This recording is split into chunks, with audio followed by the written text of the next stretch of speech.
tutto, lui è un attentissimo osservatore della realtà. Ed è per questo che l'abbiamo chiamato. Abbiamo bisogno di qualcuno che ci racconti un po' la sua Sardegna. E lo facciamo appunto con una persona con un'eccellenza, qualcuno che è molto amato negli Stati Uniti, che ha scritto per l'Economist, per il New York Times. Direi che la sua visione è particolarmente preziosa perché ci apre una finestra che spesso noi non riusciamo a vedere. Per cui la parola a lui, non vi faccio perdere altro tempo. Benvenuto a Beppe Severgnini e grazie per essere qui. No, di solito io parlo in piedi, però oggi è così.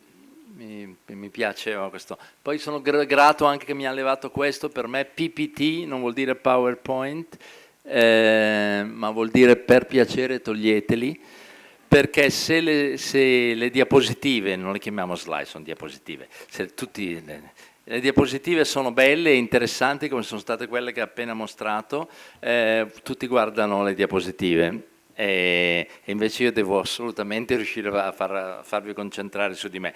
Io devo dire una cosa, che siamo già partiti benissimo, ma che lo dico senza... Io quando ho visto che lei aveva 10 minuti, io un'ora, ho detto no, mezz'ora per uno, quindi siamo già a posto, perché abbiamo già... No, ma non davvero è perché era eccessivo, non ho cose... Una cosa posso dirgliela, stavo pensando... Ma non voglio sembrare un esperto di dati flussi turistici perché non lo sono, parleremo di... Ma non è che a maggio c'era anche un tempo schifoso? Cioè, credo che... stavo ragionando che una delle considerazioni che noi dovremmo forse anche tutti quanti, non soltanto voi professionisti, fare è che ormai molte decisioni vengono prese in base a questi. Cioè noi da quanto tempo il turista si muove informato in base e prende decisioni rapide riguardo a questi. Io ho un figlio di 26 anni che ha un bar-ristorante su un lago di Fiume, ho visto, mi ha portato gli incassi di maggio, cioè ha piantato l'orto, perché hanno l'orto loro, a giugno, piantare l'orto a giugno non esiste, ed è venuto perfettamente perché era tutto in ritardo. Secondo me, io ero uno di quelli che doveva venire a maggio e non è venuto perché pioveva, cioè, e credo che questo è una... Va bene, allora io cercherò di esservi utile se posso. Io scherzavo prima di non voler essere ripreso su Facebook, va benissimo essere ripreso su Facebook. Ringrazio Maria Assunta e tutti quelli che mi hanno voluto qui, sono molto contento, un po' stanco perché c'è un periodo, ero ieri a Trento a intervistare Rummenigge, oggi qui inizio settimana prossima parto per la Cina, è un periodo un po' movimentato, però quando la Sardegna chiama io ci devo essere. Facevo il conto che ci sono praticamente 5 cose su cui io, come si dice, a cui voglio bene e di cui non riesco a parlare male neanche se voglio, che sono la mamma, l'Inter, Crema, la Sardegna e l'Inghilterra. Non è detto che questi posti non mi facciano arrabbiare, perché se tu vuoi bene a qualcuno ti fa arrabbiare. L'Inghilterra, per esempio, mi fa molto arrabbiare ultimamente, però... E ho fatto il conto, sono 46 anni che vengo qui. E quando dico vengo qui non vuol dire soltanto venire i 15 giorni d'estate, vuol dire che se io elencassi le cose, i posti e le occasioni in cui ho trovato il modo di venire in Sardegna staremo qua fino alla 1 e quindi non lo farò, ma penso che lo capirete da quello che dirò. Un'altra cosa, il titolo che mi è stato dato è La Sardegna vista dal mondo. Ecco, io direi ricominciamo, partiamo di qua, cioè che mondo? Qual è il mondo che ci interessa per cominciare? Perché spesso e volentieri quando si parla dell'Italia all'estero, ed è vero, forse sono negli ultimi anni, forse sono uno dei giornalisti o addirittura il giornalista che più, anche perché lavorando anche in inglese, quindi che più è interessato a raccontare il nostro paese nel mondo, e mi chiedono ma cosa pensano dell'Italia e del mondo? E io dico dipende, e quindi per la Sardegna dipende di che mondo. Bisogna fare distinzioni geografiche, distinzioni generazionali, distinzioni culturali, le facciamo rapidamente. Allora, il mondo che interessa per l'opinione, cioè, qual è? È il mondo tedesco o il mondo di un grande mercato come la Germania o il mondo di un paese emergente come, non sono stupito quando citava il dato della Repubblica Ceca, perché io quest'anno personalmente ho tirato fuori 5 praghesi dal mare di Rena Maiore dove consistevano a fare il bagno col maestrale e bandiere rosse dappertutto, che sembrava un congresso del vecchio PC, quella spiaggia, cioè di tutto li facevano per dire non fate il bagno, tra l'altro una spiaggia, chi la conosce, meravigliosa col mare calmo ma molto pericolosa col mare mosso per una questione di correnti. E letteralmente il nostro volontariato è andare a spiegare in tutte le lingue possibili che no, che i bambini non devono fare puccio puccio nell'onda, perché se l'onda cambia glieli porta via. Allora questo avevo già capito anch'io che c'erano. Oppure sono i minatori del Donbass, non credo, io credo che il mondo di cui parliamo è un mondo che potenzialmente potrebbe venirci in Sardegna prima o poi, d'accordo? Questa è la prima considerazione, per quanto banale, dobbiamo fare questa qua. Probabilmente non è lo stesso mondo, e quindi la mia risposta, come è vista la Sardegna nel mondo, non è lo stesso mondo che è interessato ad altre località. Io credo, e questo l'ho detto, l'ho scritto, l'ho ripetuto, che sia... e per fortuna mi sembra che è stato evitato questo pericolo, andare a rincorrere la stessa, fare concorrenza alle Baleari o anche a un posto come Jesolo, che è un posto degnissimo, è un errore, e quindi i numeri sono importanti, ma questo è un errore che avremmo, perché mi considero, come mi hanno detto quando mi hanno dato il premio Navicella, questo lo dico a Armando Perez, mi hanno dichiarato che sono sardo ad honorem, per me è un bellissimo complimento, anzi ancora di più, quando su Twitter qualcuno ha messo il fatto che io fossi qua stamattina e qualcun altro scriveva qualche cosa, e poi una signora che io non conosco, che si chiama Anna Maria Piras, che quindi ringrazio, un'anonima, ha scritto no, Severnini può farlo, Severnini ci sa raccontare perché ci vuole bene. E questa è la cosa principale, quindi quando si parla di... Io posso raccontare l'Inghilterra o la Sardegna e anche essere critico, e qualche volta lo sarò anche oggi, perché uno non ha una vita di riserva. Quando uno passa 46 anni della sua vita in un posto, necessariamente qualcosa impara. Allora, la seconda domanda è questa: quale mondo generazioni? Cioè, qual è il quale mondo? Abbiamo fatto una risposta geografica, adesso cerchiamo di capire quale mondo. Ieri sera ne parlavamo a cena e è venuto fuori anche oggi questa la questione delle generazioni. Noi ci rendiamo conto che ormai che questa vicenda legata a Greta e a questa generazione dei ragazzini, degli adolescenti, è una cosa molto seria. E io mi sono beccato un sacco di insulti, perché li ho difesi sul Corriere, li ho difesi in televisione, ho detto, e ai miei coetanei, e sono stati molti, non faccio i nomi, non mi sembra elegante, che hanno accusato questo di semplicità, superficialità, retorica. Ho detto, ma scusate, ma vi ricordate le idiozie che dicevamo noi a 16 anni sulla politica? Cioè, voglio dire, ne dicevamo di più grosse, e se vogliamo la nostra... E quindi era meno... non è solo meno grave, è anche più nobile quello che stanno facendo, ed è una cosa destinata a durare. Perché cito questo? Perché io sono convinto che sempre di più questa generazione si porterà i genitori in vacanza e non viceversa. Quindi la Sardegna è perfettamente equipaggiata per rispondere a questa generazione. E i millennial, un certo tipo, ci vengono già. Mio figlio, che ha 26 anni, lui non viene 2 volte all'anno, prende l'aereo, viene in nave, e vengono con le motivazioni non così diverse dalle nostre. Però mio figlio, come i miei allievi e le mie allieve al Corriere della Sera, che sono nati tutti, diciamo, tra la metà degli anni 80 e l'inizio degli anni 90, questi non sono veri nativi digitali, perché mio figlio da piccolino qualche cassetta VHS la usa, se gli dai in mano una cassetta di VHS sa cos'è. C'è una generazione nuova invece, come dicevamo ieri sera, che tutto questo non lo conosce, e quindi è curioso che la generazione miei figli, miei figli vada così d'accordo con quella dei genitori, un'altra cosa di cui non si parla, di quanti interessi condivide un padre di 60 anni con un figlio di 27 o di 28.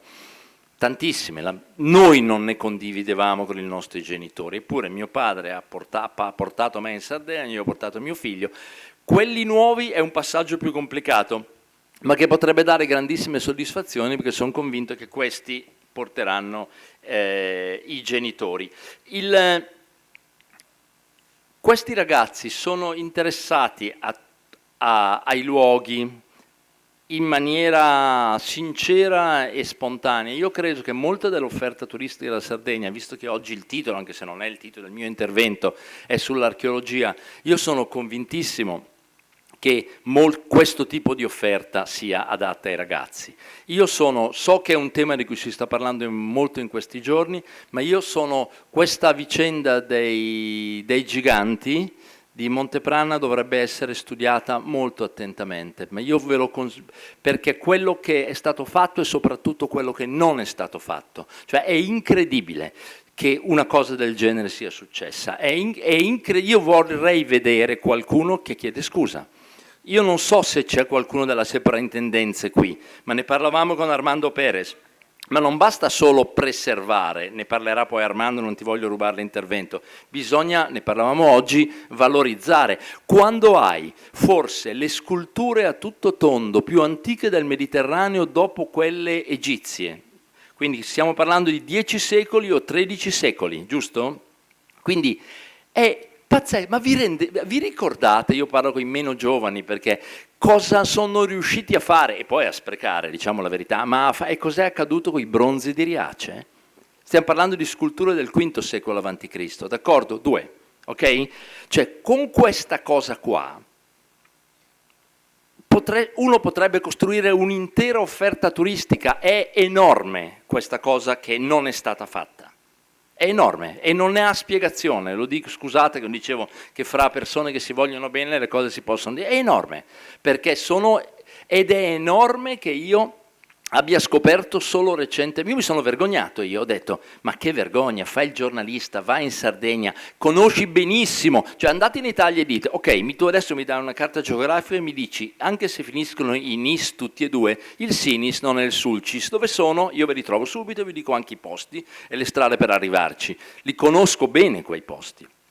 Quest'anno ho passato qualche giorno a Sant'Anna al Resi per un motivo solo, non lo conoscevo, quel pezzetto mi mancava, proprio quel tipo lì, Portobotte, io poi sono andato a Sant'Antioco e compagnia bella, che uno come me, cioè io mi sono vergognato per primo, perché ho detto è impossibile, e poi ho detto aspetta un attimo, è colpa certamente mia, ma è incredibile, uno come me, 46 anni in Sardegna, è innamorato di questi posti, ok? Che fa il giornalista e ha fatto il giornalista, il commentatore, ho fatto anche il direttore e non conosce questa storia. Forse c'è stato un qualche piccolo errore di comunicazione. Ragazzi, io credo che gli assessori, alcuni li conosco, so che uno dovrebbe arrivare qua, gli assessori al turismo della Sardegna dovrebbero rispondere, perché il sovrintendente dovrebbero spiegarci, qualcuno deve spiegarci, è impossibile. Adesso mi sembra di capire, leggevo, grazie a Maria Assunta stamattina mi ha segnalato l'intervista cioè parliamo di un paese che aveva messo il Ministero del Turismo insieme all'agricoltura e quindi voglio dire, ma per fortuna questa cosa l'abbiamo corretta, adesso mi sembra di capire che il sottosegretario con la delega per i beni culturali dall'intervista mi sembra che abbia capito molto bene, cioè questa qua è una cosa che per quel tipo di generazione venduta bene, poi anche con tutta la parte come si dice virtuale che si può costruire intorno a questo, è fantastico, tu ci puoi costruire e poi ci arriviamo perché secondo me c'è stato qualche difficoltà di comunicazione. Andiamo avanti. Come è vista la Sardegna del mondo? Abbiamo parlato di geografia, abbiamo parlato di generazioni. Adesso cerchiamo di dare una risposta culturale. Quale mondo? Il continentale o l'europeo o l'extraeuropeo che sa benissimo che non solo si limita a citare Il giorno del giudizio di Salvatore Satta, ma l'ha perfino letto, cosa che io suggerisco a tutti, sardi e non sardi, di leggere perché è un capolavoro assoluto, io l'ho letto, o che sa benissimo chi è Azzeni, o le cose che tutti noi sappiamo. Allora, questo sì, va bene, però io credo che questo è un pubblico che è già informato, quindi è molto interessante, ma noi dobbiamo pensare di allargare, e ricordando che quando si pensa a una nazione o a un gruppo e all'immagine che ha nel mondo, questo gruppo, questa nazione, questa regione deve partire e cercare di capire quali sono gli stereotipi. Io ho passato anni della mia vita lottando contro gli stereotipi sull'Italia. La Sardegna, secondo me, ha meno stereotipi di altre regioni, di altre zone d'Italia, e questo secondo me è un vantaggio che va sfruttato. Per quanto riguarda l'Italia, vi dico una vicenda personale. È talmente evidente il numero di stereotipi. Cosa pensano dell'Italia? Anche qui dipende chi, come, dove, in che paese, ma sostanzialmente per un pubblico che è interessante anche dal punto di vista turistico per noi, l'Italia ha 3 fari puntati negli occhi, che sono Roma, Firenze e Venezia, dal punto di vista delle città. Alcune vicende come la criminalità organizzata, guardate che non è una frase buttata lì, che ha prodotto talmente tanta letteratura, cinema, vicende, serie televisive, linguaggi, che nel mondo quando parli dell'Italia devi cominciare a smontare questo meccanismo. Io rimango sempre sbalordito ancora oggi dalla superficialità e dalla fretta con cui si trattano. Quando io ho scritto il mio libro La bella figura, mi ricordo che immaginavo di portare uno straniero per l'Italia per 10 giorni. 10 giorni, 3 luoghi al giorno, 30 luoghi. I luoghi erano l'appartamento, la stazione, il marciapiede, la chiesa, e cercavo per 20 pagine per ognuno di spiegare perché questo luogo raccontava l'Italia. Tra l'altro, naturalmente, li ho portati in Sardegna nel mio viaggio immaginario, e la spiaggia era Is Arenas, dove il mio turista non fregava la sabbia, perché insomma stavo attento nel libro, e il giardino ero a Milis, c'erano l'Hortus Conclusus dei Benedettini, e spiegavo che la genesi del giardino italiano, una delle genesi è anche quella, e compagnia bella. E quando l'ho consegnato all'editore, l'editore era veramente perplesso. L'editore era un grosso editore, Doubleday, era il gruppo Random House, mi hanno chiamato e ha detto: beh, guarda, come l'abbiamo letto, però secondo noi tutti gli stereotipi dell'Italia tu li smonti. E questo non va bene, perché il nostro lettore, l'americano, in particolare il newyorkese, ma l'americano che compra un libro di viaggio, di racconto dell'Italia, non puoi smontargli tutto, perché su questa cosa ha costruito le sue fantasie. Io ho spiegato che non ne potevo più di vedere storie di signore che dopo delusioni d'amore a New York prendono e trovano una nuova vita, serenità, e un idraulico che sembra George Clooney in Toscana, con il ramo di ulivo che pende sul tavolo con la tovaglia a quadri, e dal ramo d'ulivo pende un limone che, oltre a essere botanicamente improbabile, quella roba lì, ho detto basta. Alla fine l'ho spuntata, e davvero lo dico perché sono ancora incredulo. Questo libro è diventato un New York Times bestseller, vuol dire uno dei 10 più venduti del New York Times, e ha venduto l'Italia, ma l'Italia che non era l'Italia completamente prevedibile. E faccio il bullo fino alla fine. Questo è successo nel 2006,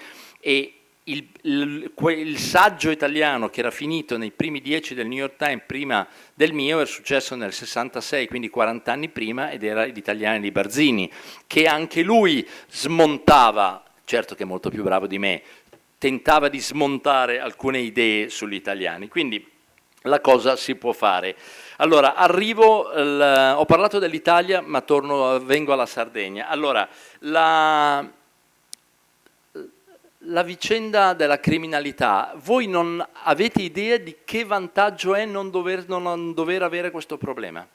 Io a un convegno in America mi hanno chiesto, vogliamo una risposta, ma perché la Campania? Perché c'è tutta una letteratura, non c'è la Gomorra, ci sono i libri del mio amico Flavio Soriga che dimostrano che la Sardegna non è un giardino l'infanzia, esistono anche qua il disagio, la criminalità, le difficoltà, la droga, perché è un posto del mondo, però Gomorra sarda non esiste. In un convegno mi hanno chiesto, vogliamo una risposta rapida, ma perché?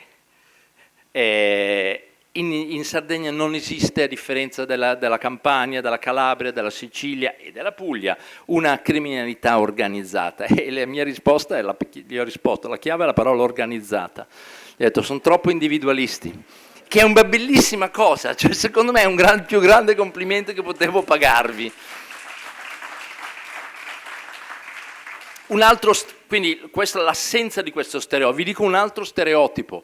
Un altro stereotipo è la bellezza dell'acqua e dei posti. Allora, però, di nuovo, ne parlavamo fra di noi prima è vero che ci sono altri posti che stanno uscendo, c'è la Croazia, l'Albania, quindi è giusto cercare di spostarsi da questo, anche se i posti, secondo me, e io ho girato proprio tanto, io credo che sia ancora imbattibile, però la promozione non può essere la fotografia della tua Erredda e quello e ripetere quello. Va bene in un certo periodo dell'anno, però perché altrimenti continui a perpetuare quest'idea di una regione che ha un'offerta, che di fatto ha quell'offerta e nient'altro, invece tutti noi sappiamo che non è vero. Un altro stereotipo, che è uno stereotipo, la colpa non è della Costa Smeralda, perché questo è lo stereotipo, ma dell'interpretazione che viene data. Però tenete presente, quando avete un posto così bello, con la presenza di tanta ricchezza, di tante celebrità, questa cosa qua è come un faro, come quel faro lì puntato negli occhi. Chi è meno attento vede quello ed è convinto, anche perché alcuni hanno fatto del loro meglio, parlando della Sardegna, qualche continentale, non sardo, a perpetuare l'idea che il resto della Sardegna fosse una sorta di periferia della Costa Smeralda, ma questo certamente per un certo tipo di turista in Europa è una difficoltà, nel senso che non è che spiegare ai miei amici inglesi, tedeschi, francesi quando giro che esiste anche altro, porto via un turista alla Costa Smeralda. Devi però spiegare, se quel faro non ci punti gli occhi tutto il tempo, forse vedi anche cosa c'è tutto intorno. Io credo che, se posso dare un consiglio, ci sono alcune cose sottovalutate che nel mondo che conosco io, e ripeto, faccio la sintesi, è il mondo che è formato davvero da potenziali clienti importanti e visitatori, ma non per un viaggio, ma per un'abitudine, è quella che vende, non è il viaggio, è l'abitudine, l'affetto nel tempo. Ci sono alcune cose, per esempio, una cosa magari è banale, una cosa che tutti i non sardi, quindi noi continentali e gli europei, notano della Sardegna sono i profumi. I profumi sono una cosa meravigliosa, ecco perché facevo i complimenti per aver messo quel bellissimo cartello vietato fumare fuori dalle porte qui dell'aeroporto, perché quando uno arrivava in Sardegna bastava uscire da quelle porte scorrevoli e voi non vi accorgete perché siete per la fortuna, vivete qui, ma cambia l'odore dell'aria, e l'odore dell'aria era un sigaro, anche no, e quindi, ma al di là di quella porta e di questa vicenda, io rimango per esempio sorpreso come non ci sia stato mai nessuno sforzo di spiegare che fra i sensi, sul gusto, ragazzi, ci siamo, e anche lì quanti progressi ha fatto questa regione, ma sul gusto niente da dire, c'è stato molto lavoro, sulla vista, i posti che abbiamo descritto prima, ma sull'olfatto, che è un senso estremamente evocativo, che in Sardegna tutti, quando parlano della Sardegna, quelli che amano la Sardegna, citano questo fatto. Questa è una regione che ha un profumo che nessun'altra regione ha, e non è una roba da romantico inglese da 4 soldi, è da qualcuno che vi conosce bene. E l'olfatto, essendo un senso molto evocativo, non ho mai visto niente di giocato su questa cosa, per esempio. Io farei un olfatto tour. Non...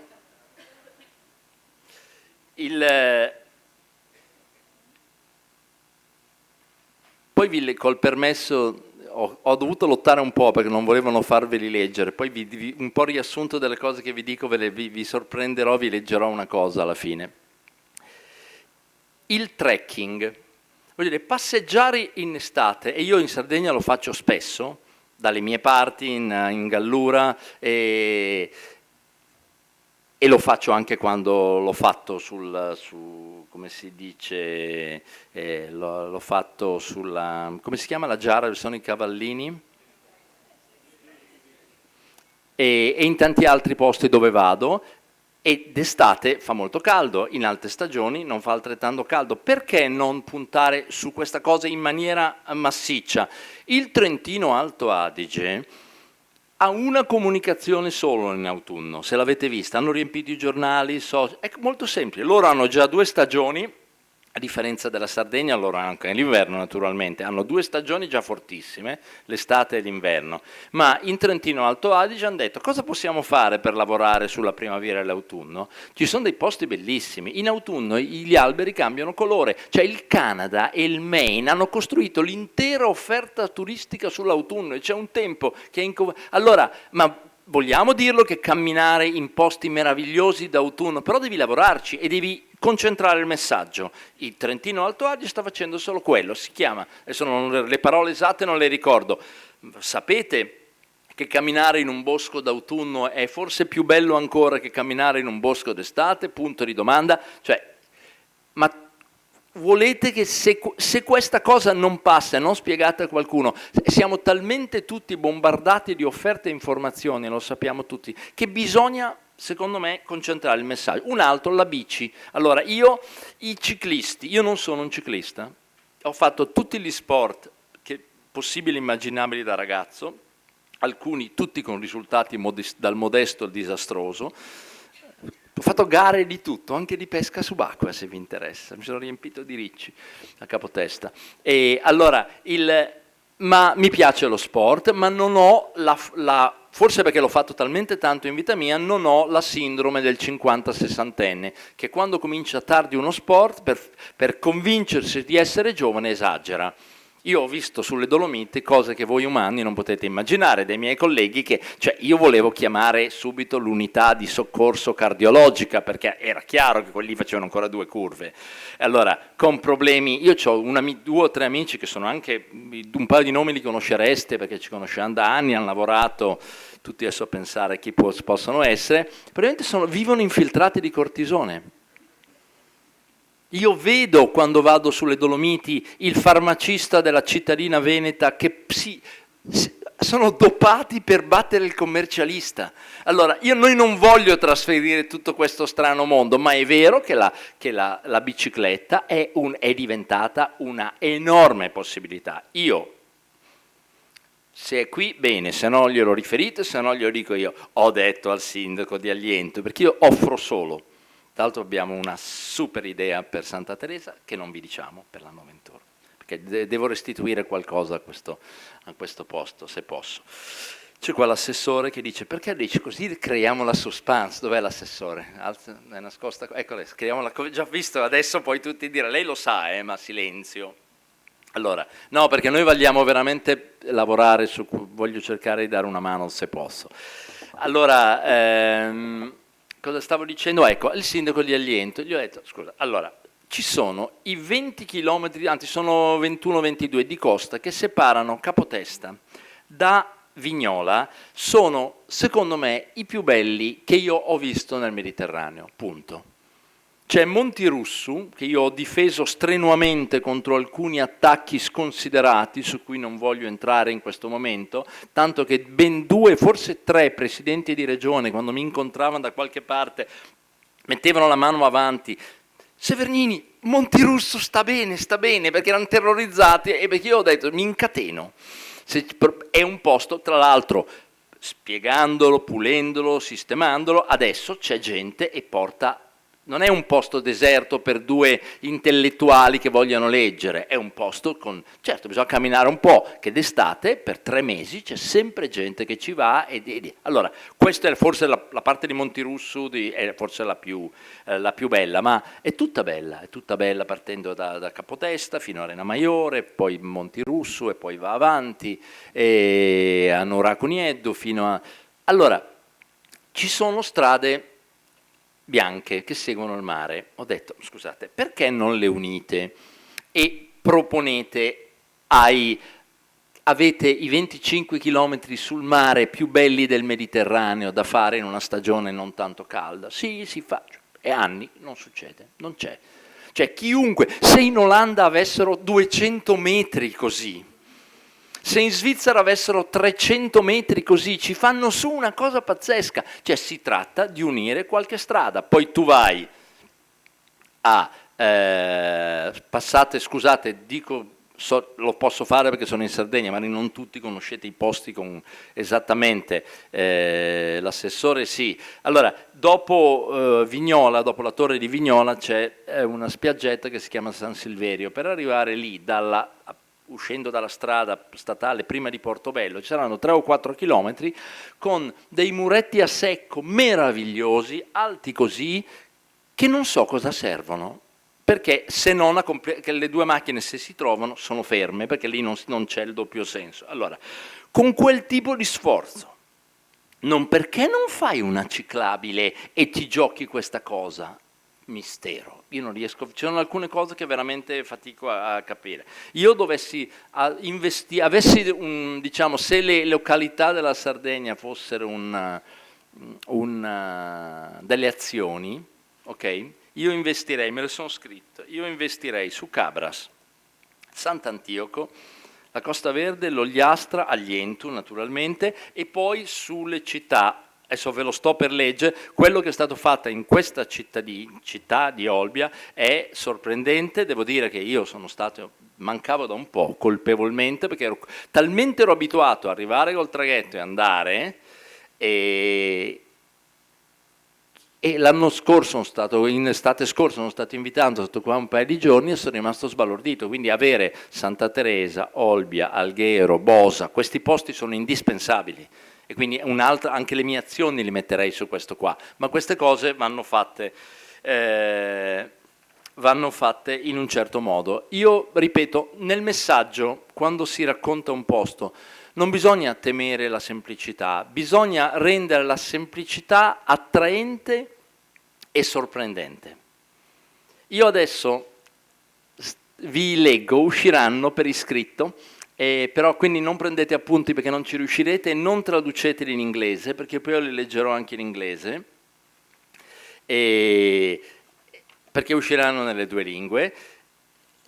Io nel 2009 ho scritto 45 motivi per amare la Sardegna, e con mia grande sorpresa questi 45 motivi che erano usciti su Qui Touring in origine, mi hanno detto, c'è gente che li ho trovati nei ristoranti, gente che ha detto che li ha messi nella cameretta dei bambini, li ho trovati all'estero, e io sono rimasto molto colpito, perché erano di solito sardi che dicevano c'è un continentale che forse ha capito 2 cose. Devo dire che il merito è loro, perché quando mi hanno chiesto una collaborazione io non ce la faccio, perché scrivo per il Corriere della Sera e per il New York Times una volta al mese, poi tutto il resto ne ho più che abbastanza, e non faccio collaborazioni, non trovate il mio nome, non perché sia importante, non c'ho il tempo. Allora, è già stampato? Ah, ho visto. È la copertina? Facciamola vedere. No, la mia, ma sì. Beh, comunque la rivista è questa. Allora, però quando vedo un titolo così, mi è stato chiesto, allora ho detto va bene, lo facciamo. E abbiamo 10 anni dopo, nel 2019, abbiamo riscritto questi motivi, però ci siamo concentrati su questo, sulla Sardegna fuori stagione, e ho fatto 20 motivi per tornare in Sardegna nel 2020, E ho scritto sotto, ma potete venire anche subito. Allora, io ve li leggo, nota bene che io li regalo ufficialmente, perché 2 o 3, adesso faccio un po' il bullo, funzionano, ma proprio sono degli slogan già fatti, è un regalo. Chi li vuole... Mi è successo anche a Trieste, ecco Trieste è un altro posto che senza motivo particolare è nel mio cuore in una maniera... E allora una volta a Trieste c'era un'intervista e mi ha detto ma perché Trieste? Io non ho parlato di Svevo, di Saba, della storia degli Asburgo, ho detto molto semplice, gli ho detto perché Trieste è il sud del nord, è il nord del sud, è l'est dell'ovest e l'ovest dell'est. E se ci pensate è esattamente così. Ed è il motivo per cui Trieste è ipnotica, per questo motivo. E quelli dell'ufficio del turismo hanno detto, ma è bellissimo, possiamo usarlo. Ho detto, gratis.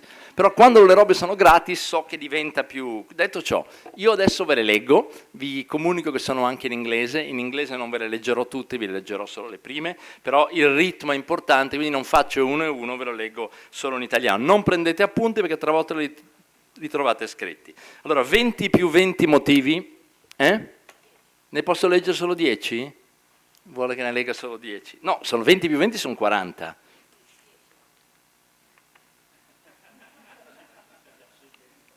No, il 20° è bellissimo, mi spiace, c'ho il microfono io. Allora, quindi 20 ve li leggo, 20 li leggerete. 20 più 20 motivi per tornare in Sardegna nel 2020. Beppe Severini che sono io. 1. Perché la Sardegna è come le 4 stagioni di Vivaldi, anche l'inverno è delizioso. Perché le scarpe da trekking sono comode quanto le infradito. Perché un aperitivo al poetto d'estate è mitico, ma un cappuccino fuori stagione è poetico. Perché parole al vento ne diciamo solo noi continentali, ma veniamo perdonati. Perché ci sono torri sull'isola che guardano altre isole, Santa Teresa Gallura, Calasetta, perché Olbia, dietro il porto, ha aperto un salotto. 7. Perché a San Teodoro la movida sulla spiaggia è divertente, ma anche la spiaggia senza movida, diciamolo, non è male. 8. Perché Alghero ha prestato i colori a Antonio Marras. 9. Perché il Sulcis è l'Arizona d'Italia, ma c'è anche il mare. 10. Perché Sant'Antioco è un santo attualissimo che ha dato il nome a un'isola deliziosamente anacronistica. 11. Perché l'Ogliastra è un balcone fiorito sulla penisola invisibile. 12. Perché quando l'uomo arriverà su Marte troverà uno di Milis che vende le arance. Così assicurano a Milis. 13. Perché a Samugheo producono tappeti filosofici. 14. Perché a Calangianus il sughero ha personalità, è in grado di discutere con le bottiglie. 15. Perché a Meana Sardo offrono filo e ferro agli attori prima di entrare in scena. Grazie, buono. 16. Perché alcuni villaggi turistici anni 80 sono francamente brutti, ma Ginepri, Lecci, Corbezzoli, Mirto e tanto affetto li hanno resi simpatici. 17. Perché le spiagge, le rocce e i boschi intorno a Montirussu, a Lientu, sono un patrimonio dell'umanità e chi si azzarda a toccarlo verrà visitato di notte dalle Llanas che gli torceranno gli alluci. 18. Perché la Sardegna è come un'infanzia, diceva Elio Vittorini, ed è bello ogni tanto tornare bambini. 19. Perché in Sardegna tutti discutono di tutto con tutti, ma un sorriso per chi viene da oltre il mare non manca mai. 20, e chiudo qua perché la politica sarda è incomprensibile, quindi non perdete tempo a comprenderla. Quella nazionale non è più semplice, diciamolo, però mi piaceva molto anche questa qua, vi ne leggo una. Il 37, vi leggo solo, perché la gente rossa su gente arrubia è il nome dei fenicotteri che non votano. Matteo Salvini può stare tranquillo. Ve ne leggo 2 o 3 in inglese. 1. Because Sardinia is like Vivaldi 4 seasons, even winter is a delight. 2. Because hiking boots are as comfortable as flip-flops. 3. Because a Poetto beach summer cocktail is iconic, while an off-season Poetto cappuccino is poetic. 4. Because the answer, we are sure Bob Dylan will agree, is blowing in the maestrale. 5, because there are towers on the island to keep watch over other islands, Santa Teresa Gallura, Calasetta, because behind the Olbia docks there is a place that rocks. Che bello, mi fermo qua. Allora, so che questo non è Salvatore Satta, non è Grazia Deledda, ma funziona. Vi garantisco che funziona. Funziona perché semplifica e rende comprensibile un posto. Quindi io mi fermo qua, perché le cose bisogna fermarle per tempo, avrei voluto leggermene anche di più, ma poi te non me la spieghi perché, Maria Assunta, io rispetto perché adesso è vostro, però me la spieghi perché non volevo leggerli tutti, così prendevano la rivista. No, vuole la sorpresa, ma abbiamo lanciato queste due cose, quindi tutti vorranno sapere che cosa fate a Santa Teresa e adesso vogliono sapere e leggere questo. Signori, è stato un piacere, spero di essere stato di qualche aiuto. Magari, scusate, quando si sentono conversazioni come le mie, se ci sono 2 idee utili, 2, 1 e mezza, è già sufficiente, se non ce n'è nessuna invece è un guaio. Grazie.